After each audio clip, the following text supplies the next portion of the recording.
Hope is an action here. I mean, it's a verb. It's what people do. Our approach really starts with the communities themselves. What we're trying to do is let the community have the vision to plant the seeds of hope. And that since we're all interconnected and we can help each other, that we should. My dear sponsored son, Bernard.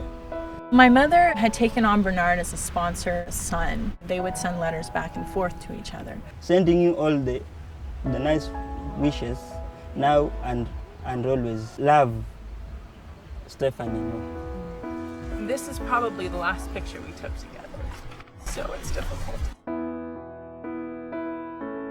Basically, she got sick and she had fourth-stage ovarian cancer and she passed away almost immediately. My mother was really my everything. I was an only child raised by a single mother, so when she died, it was like I lost my family.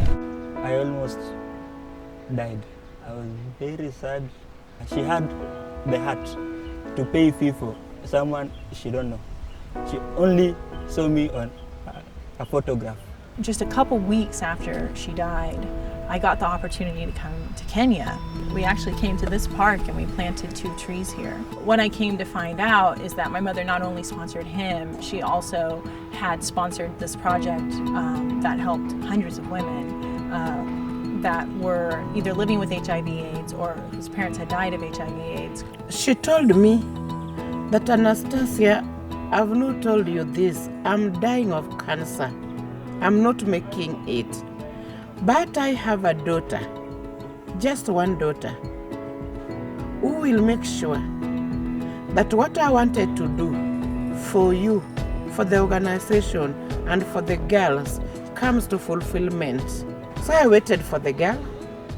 I found hundreds of people waiting for me. And the minute I got out of the car, they broke into Amazing Grace, which was what was sang at my mother's funeral.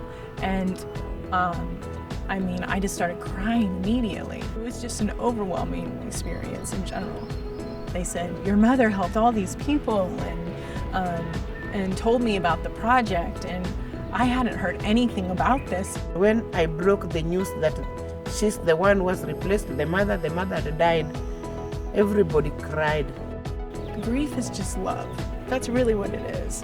I was struggling with, what do you do with that leftover love? It just became clear to me that I wanted to give that leftover love to these people.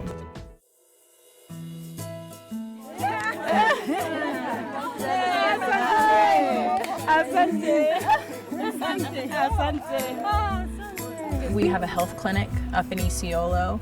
We have a drip irrigation garden that's been built at a school in Mayu Mayu. We also have 2 water projects in the desert in Isiolo. The school in Tanzania is going to serve about 300 people, and 100 of them will be orphans from the community. The garden here in Kisumu is aimed at women who are caregivers so that they can bring people who are sick food or take care of the orphans. So once they really understand the process, they can start to have gardens in their own homes.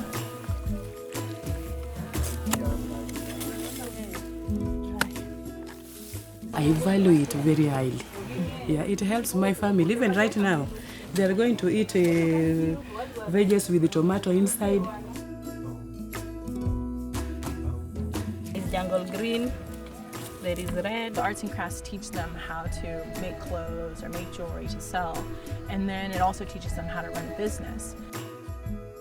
Anybody can be self-reliant. So long as you are dedicated, you can do your work, get your money, and life goes on. They're telling the community that you are also able to do the same. We have given you the skills you need. Continue. Sustain yourself.